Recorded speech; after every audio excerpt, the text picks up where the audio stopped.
Olá, eu sou Macorati e esta é a nossa videoaula semanal publicada toda segunda-feira no portal macorati.net. Nesta semana eu vou continuar o desenvolvimento da aplicação NetMaui para venda de lanches. E eu vou agora testar os endpoints da API que nós vamos utilizar. Então, na semana anterior, eu apresentei um resumo dos requisitos que nós vamos implementar na aplicação para venda de lanches. Nós já definimos as entidades do modelo de domínio usando classes POCO no modelo anêmico. Então eu apresentei um modelo simplificado como ponto de partida. Você pode alterar esse modelo, pode incluir mais entidades, mais propriedades nas entidades conforme a sua necessidade. A seguir, nós aplicamos o Migrations, geramos o banco de dados e as tabelas no SQL Server e nós já definimos os relacionamentos entre as tabelas, usando o mapeamento ORM e as convenções do Entity Framework Core.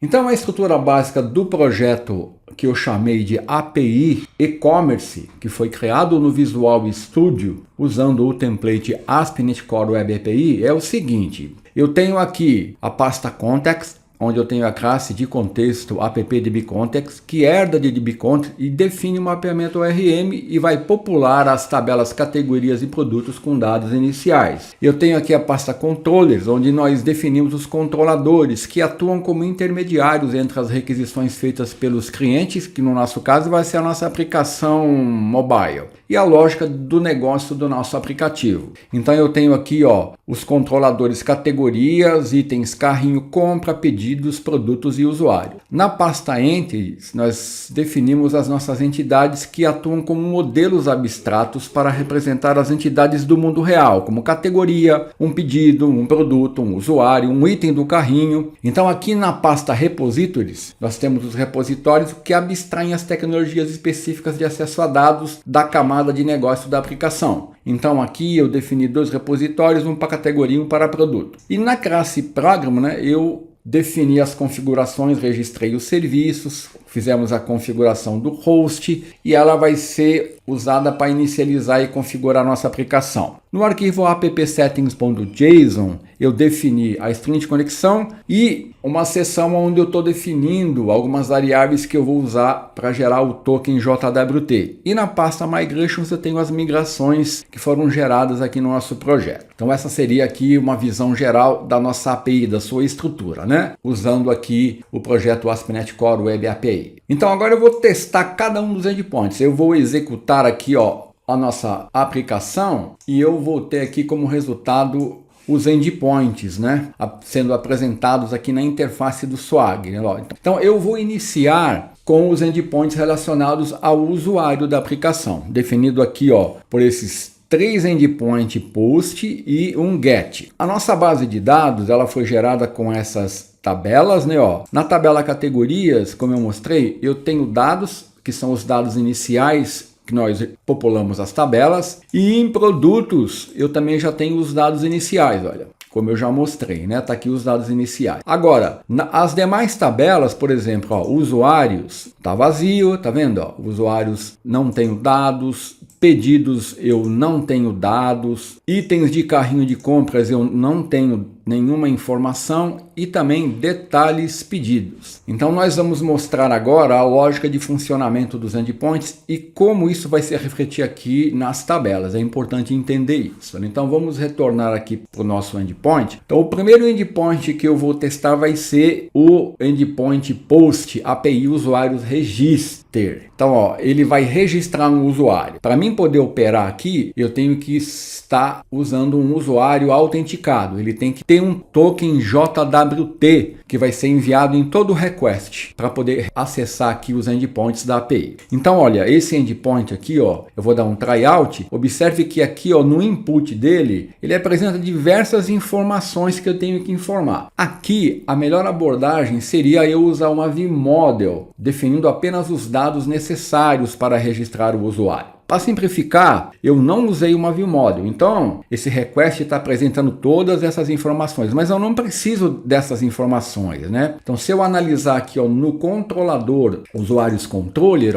o método action register, que é esse aqui, ele apenas vai usar as informações básicas do usuário, que vai ser o e-mail, né, o nome, o telefone e a senha. Seria o básico, né? Então, olha, eu inclusive fiz uma pequena alteração aqui na entidade usuário, comentando aqui, ó, a obrigatoriedade de informar o nome. Então agora o nome, eu posso informá-lo ou não. Eu comentei aqui o atributo required, tá? Então, ó, esse endpoint aqui é que eu vou utilizar para registrar um usuário. Eu vou colocar um breakpoint aqui, ó. Então, retornando aqui para a interface do Swagger, aqui, ó, em todos os endpoints, eu não vou precisar informar o ID quando eu for criar um recurso. Isso é feito automaticamente pelo gerenciador de banco de dados, porque nós usamos uma abordagem Code First, aonde as chaves primárias são definidas como do tipo Identity. Então, o SQL Server vai gerar para mim sempre o ID de cada uma das entidades aqui. Então, eu vou informar o nome, o e-mail, a senha e o telefone. A imagem, ela é facultativa, eu posso informar depois, né, como nós vamos ver. Assim eu posso simplificar enviando apenas essas informações, né? Olha, o nome, e-mail, a senha, telefone e imagem para baixo eu não vou precisar enviar, nem a imagem URL. Posso usar somente o nome, e-mail, a senha e o telefone para registrar o usuário. Então eu vou fazer isso usando essas informações aqui, ó.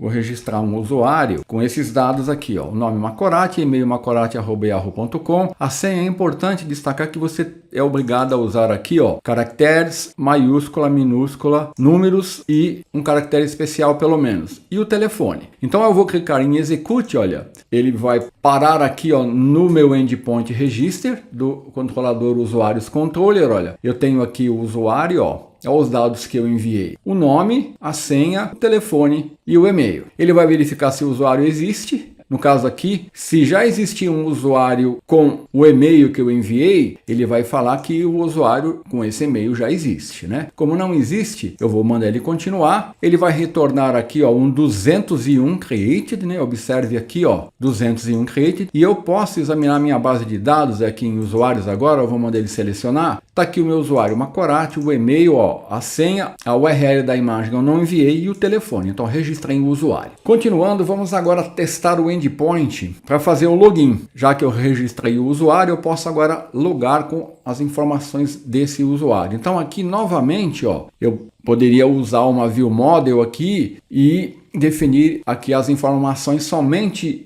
de e-mail e senha para fazer o login. Como eu não fiz isso, ele está definindo aqui as informações da entidade usuário e o relacionamento com pedidos. Então, na verdade, eu só vou precisar informar o e-mail e a senha. O ID eu não preciso informar, o nome também não, só o e-mail e senha. Então, ó, isso aqui eu não preciso informar. Então, eu vou fazer o login com os dados do usuário que eu registrei, que vai ser o e-mail macorati@yahoo.com e a senha não sei. Então vamos aqui no login, no método action login. Vou colocar um breakpoint aqui, ó. Então verifica que ele está verificando se esse usuário aqui, ó, existe. Então ele verifica na tabela usuários, existe um usuário com e-mail e senha informados aqui. Então vamos lá, eu vou clicar em Execute, ó, ele parou aqui, olha aqui as informações que eu mandei, o e-mail e a senha. Então, se eu pressionar F11, ó, aqui ele vai fazer uma coisa muito importante, ele vai gerar o token JWT.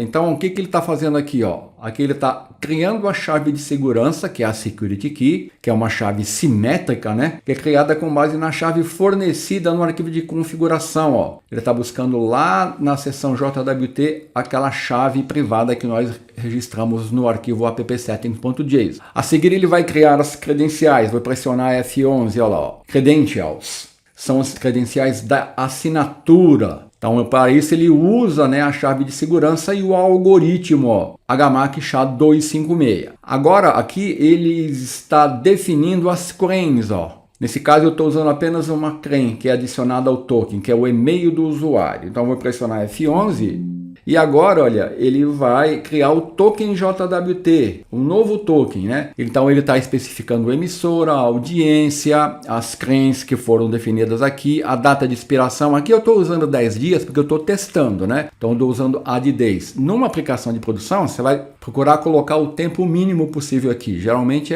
são segundos, né? Para o usuário não perder a sessão, mas também não ficar com muito tempo com o token válido. E estou definindo aqui as credenciais de assinatura. Então, ó, ele vai gerar o token, né, no formato JWT, que é uma string. Para isso ele usa aqui o JWT Security Token Handle, Write Token, e aí ele está retornando o token JWT, com as informações, ó, do usuário. Então eu vou mandar ele continuar. Ele gerou aqui, ó, o token, ó, o Access Token, o tipo de token, que é o bidder, o ID do usuário, que é 1, e o nome do usuário, que é Macorati, que é o usuário que eu estou utilizando. Então, ó, esse token aqui, ó, tem que ser enviado em cada request, porque se o endpoint estiver protegido, sem esse token, o usuário não vai conseguir acessar. Então, como que eu uso esse token? Eu tenho que vir aqui, ó, observe que a minha API ela está protegida, então eu copio o token, uso ele aqui, ó, Authorize, copiei, clico em Authorize, clico em Close. Muito bem. O login já foi testado. Então, ó,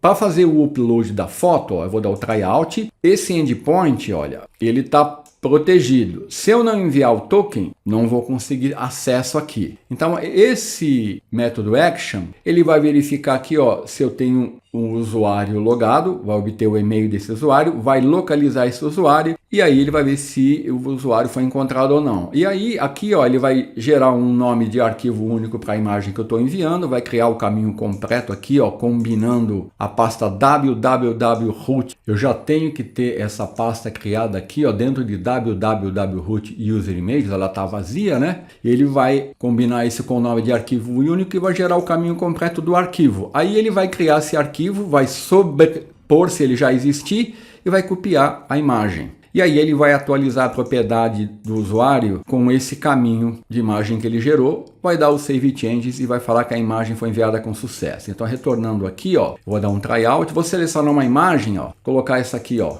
maco.ico.jpg. Vou clicar em executar. Então, olha aqui, ó, 200, ok, ó, imagem enviada com sucesso. Então, agora se eu retornar aqui na minha base de dados, ó, eu vou executar novamente essa consulta, ó, a URL da imagem vai estar já montada aqui, olha lá, ó. User Images / ele gera um guide, tá vendo, ó? Para identificar a imagem de forma única. Ele gera o guide, underline e o nome do arquivo que eu mandei, maco.ico.jpg. Então agora o meu usuário tem as informações nome, e-mail, senha, URL da imagem e o telefone registrados. Então, continuando, nós vamos agora testar o último endpoint de usuário, que vai ser para obter o perfil da imagem do usuário, né? Esse endpoint aqui é um GET, né? Ó, os 3 endpoints que eu testei aqui, ó, register, login e upload, eram endpoints post. Agora eu estou testando o GET. GET obtém informação, retorna. Esse endpoint retorna a URL da imagem de perfil do usuário autenticado. Então, olha,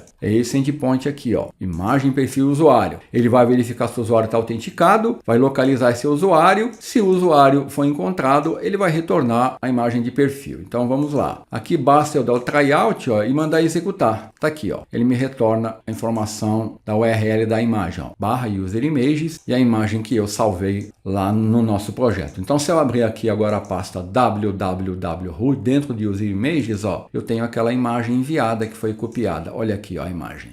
Essa imagem aqui. Então, muito bem, vamos agora continuar testando os endpoints agora. Ó, usuários nós concluímos. Vamos testar agora os itens de carrinho de compra. Então, ó, vamos pegar aqui o endpoint post, API itens carrinho compra, que é esse aqui, ó. Vou dar um tryout, ó, e vamos ver aqui, ó, o controlador. Vou fechar aqui o controlador usuários controle. Vamos agora no controlador itens carrinho de compra. Então, nós estamos testando esse endpoint aqui, ó, que é o post. Então, ó, esse endpoint ele é usado para adicionar um novo item ao carrinho de compra ou atualizar uma quantidade de um item existente. Eu vou enviar as informações do item, ele vai verificar se esse item existe no carrinho de compra. Se ele já existir, então ele vai atualizar a quantidade e calcular o preço novamente, recalcular o preço. Se ele não encontrar as informações desse item, aí ele vai criar um novo item no carrinho com as informações fornecidas. Aí ele vai atualizar o ID do cliente, do produto, o preço unitário, a quantidade, vai calcular o valor total, vai incluir isso no contexto e vai dar um save change e vai retornar 201 create. Caso contrário, ele vai dar uma exceção aqui, ó, que ocorreu um erro ao processar a solicitação. Então vamos testar aqui, ó. Vou enviar essas informações aqui, ó. ID, não preciso informar, ó, preço unitário. Então aqui, ó, eu estou definindo o preço unitário 15, estou informando a quantidade de 2, então o valor total é 30, né? 15 vezes 2, 30. Produto ID 1, que é o produto, olha, que tem o preço unitário 15, tá vendo, ó? Hambúrguer padrão é 15. Vou pôr um breakpoint aqui, ó, e vou executar. Olha aqui, ele não encontra o item no carrinho, ó, carrinho compra é nulo. Então eu vou dar o F11, ó, ele vai criar o item no carrinho, tá vendo, ó? E vai salvar. E aí ele vai retornar aqui, ó, 201 created. Então se eu vim aqui agora na base de dados, vamos fechar aqui, itens carrinho compra, vou mandar ele selecionar. Olha aqui, ó, preço unitário 15, quantidade 2, valor total 30, produto ID 1, cliente ID 1. Então agora eu vou fazer o seguinte, eu vou retornar aqui, vou incluir um outro item no carrinho. Preço unitário 25, quantidade 2, então valor total 50. O produto ID é 4. Então ó, o produto de ID 4, ele tem, ó, o preço 25, como nós estamos informando. Como eu estou fazendo um teste aqui, eu tenho que tomar cuidado, né, para informar os valores corretos. Naturalmente, isso na interface do usuário, o usuário vai poder selecionar isso com o valor já declarado, né? Então, retornando aqui, ó, produto ID 4, cliente ID. Então, eu vou dar execute, ó, o método action recebeu as informações, ó, cliente ID 1, produto ID 4, preço unitário 25, quantidade 2, valor total 50. Não existe, ele vai criar novamente o item no carrinho, né? Olha aqui, ó, 201 created. Então, se eu retornar para a base de dados e vir aqui, ó, item carrinho compra, vou mandar executar daqui, ó. Olha aqui, ó, os dois itens no carrinho de compra. Então, incluir dois itens no carrinho. Esse put aqui, ó, ele vai fazer o seguinte, ele vai permitir eu informar o ID do produto, ó, e uma ação. Essa ação vai ser definida pelos textos aumentar, diminuir ou deletar. Então eu informo o ID do produto e a operação que eu quero realizar. Diminuir a quantidade, deletar o produto com esse ID ou aumentar a quantidade desse produto. É isso que está expresso aqui, ó, nesse endpoint, ó. Ele está documentado aqui, ó. Então aqui, ó, eu passo o ID do produto e a ação. Ele vai verificar se o usuário está autenticado, vai localizar o usuário, e aí ele vai localizar o item do carrinho, aí ele vai verificar a ação que ele precisa realizar. Se o texto for aumentar, ele aumenta a quantidade. Se for diminuir e a quantidade for maior que 1, ele diminui. Se não, ele remove. Se for deletar, ele remove. Aí ele atualiza o preço, multiplicando o valor pela quantidade, define aqui a persistência na base de dados com a mensagem que a operação foi realizada com sucesso. Então vamos testar isso aqui agora, ó. Produto de ID 1 do carrinho. Eu tenho lá um item no carrinho, eu vou aumentar. Vou colocar um breakpoint aqui, ó. Então vamos lá. Vou clicar em execute, ó. Aumentar. Então, ó, ele encontrou o item no carrinho que já existia, ó. Tá vendo o ID 1, produto 1, então ó, vou pressionar F11. Ó, é aumentar, ó, ele aumentou a quantidade, aí ele vai atualizar o preço e persistir na base de dados. Então agora, olha, se eu entrar aqui e mandar executar novamente a consulta, ó, aqui estão os dados anteriores. Vou mandar executar. Olha aqui, ó, quantidade 3, valor total 45. 3 vezes 15, 45. Ele atualizou o item do carrinho. Vamos supor que eu queira agora diminuir, vou retornar o que era antes, diminuir, eu vou mandar executar, olha, eu vou dar F11, ó, ele vai diminuir, a quantidade é maior que 1, então ele vai subtrair e vai ajustar o preço, ó. Executando aqui, então se eu vim na base de dados, ó, e mandar executar, ó, ele retornou a quantidade para 2, valor total 30. Então está funcionando corretamente. Então esse endpoint aqui também é importante, é o put, que está alterando, né, a quantidade ou removendo. E aqui, ó, se eu quiser obter os itens do carrinho do usuário, por exemplo, ó, eu quero obter os itens do carrinho do usuário de ID 1. Eu tenho dois itens, né, os dois itens de carrinho que eu incluí, tá vendo, ó? O produto ID 4 e o produto de ID 1. Muito bem, então itens carrinho compra já foi, pedidos. Então observe que eu não criei nenhum pedido. Para me criar um pedido, eu vou dar um tryout, ele me apresenta todas essas informações, não preciso de tudo isso. Então vamos ver esse endpoint, como é que ele funciona aqui, ó. Pedidos, que é o post, né? Aqui é detalhes do pedido, pedidos por usuário, é esse aqui, ó, o post. Então, ó, esse endpoint, aqui eu tenho a criação de um pedido, a adição dos detalhes do pedido e a remoção dos itens do carrinho, agrupados dentro de uma transação. Então aqui eu estou usando uma transação, olha aqui, ó, Begin Transition Async. Esse aqui é um recurso do Entity Framework Core. Eu estou iniciando uma transação no contexto de banco de dados e estou retornando uma tarefa assíncrona que representa essa transação que inicia. Por que eu estou usando a transação aqui? Porque aqui, ó, eu defino a data do pedido, recupero os itens do carrinho de compra, verifico se tem itens no carrinho. Então, ó, se não tiver, eu dou uma mensagem, né? E aqui, ó, eu incluo o pedido, salvo o pedido na base de dados. Aí, defino os detalhes daquele pedido, salvo na tabela detalhes de pedido. Depois, persisto no banco de dados, vou remover esse item do carrinho de compra, porque eu já salvei ele no pedido, persisto essas informações e dou um commit. Então, é aqui que todas essas operações vão ser persistidas. Então, por exemplo, se eu incluir o pedido aqui e por acaso ocorrer uma falha aqui na hora de remover o item do carrinho, eu vou cair aqui na exceção e eu tenho aqui, ó, um Transaction Rollback Async, que faz a reversão da transação. Com isso, não vou permitir inconsistências na criação de um pedido. Então, vamos retornar aqui, ó. Aqui eu só preciso informar essas informações de pedido, ó. O endereço, o valor total. Então aqui, ó, eu estou usando como informação, estou somando 30 com 50, 80, né? Então o valor total aqui na verdade é 80. Vou voltar aqui, é 80. Então vamos colocar um breakpoint aqui, ó, e vamos clicar em Execute. Olha aqui, ele caiu aqui, ó. Ele encontrou dois itens, ó, no carrinho, tá vendo? Os dois itens que eu já coloquei. Então ele vai criar o pedido, ó. Então ele vai iniciar a transação, ó. Persiste as informações na tabela pedidos. Vou colocar um breakpoint aqui para passar aqui, ó. Persistiu as informações na tabela detalhes pedido. Vai remover o item da tabela itens carrinho compra. Persistiu. Vai comitar a transação. Aqui, se alguma operação falhar, ele vai cair no rollback. Se todas forem executadas com sucesso, ele vai retornar o ID do pedido.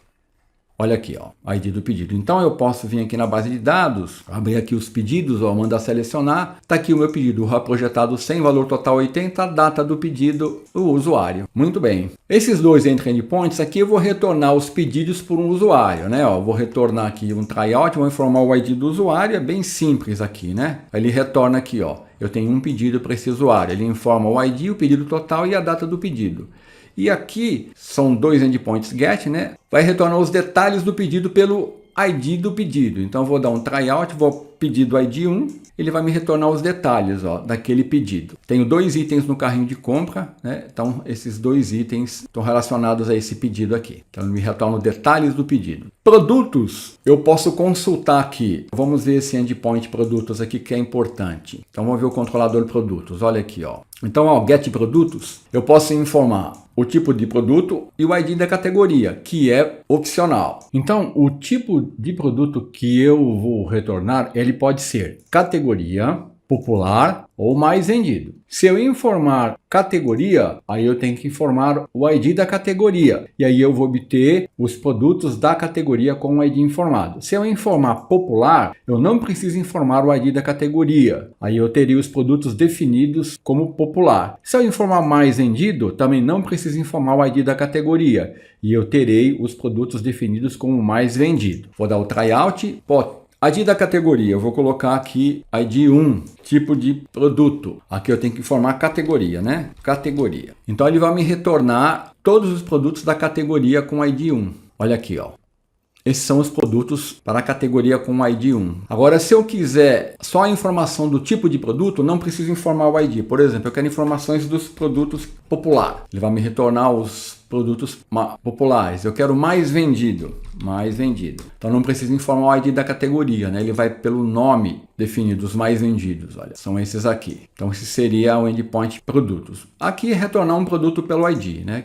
Que é informa o ID do produto, ele retorna aqui, ó, os detalhes, né, e informações do produto, x-salada, o preço, o detalhe e a URL da imagem. Então com isso, olha, eu testei aqui todos os endpoints, né, categorias, itens, carrinho, compra, pedidos, produtos e usuários. Então esses são os endpoints que nós vamos usar e que nós poderemos ou não alterar durante o desenvolvimento da aplicação. Então, se você quiser, você pode incluir, ajustar ou remover os endpoints que foram apresentados aqui, né, ó, de acordo com a sua necessidade. Então, com isso, nós já temos uma visão de como a nossa API vai funcionar. Já ajuda bastante o entendimento da aplicação, né? Então, na próxima semana, eu vou iniciar a criação da aplicação NetMaui e vou focar no desenvolvimento do front-end usando o NetMaui. Então, até a semana que vem, se Deus quiser.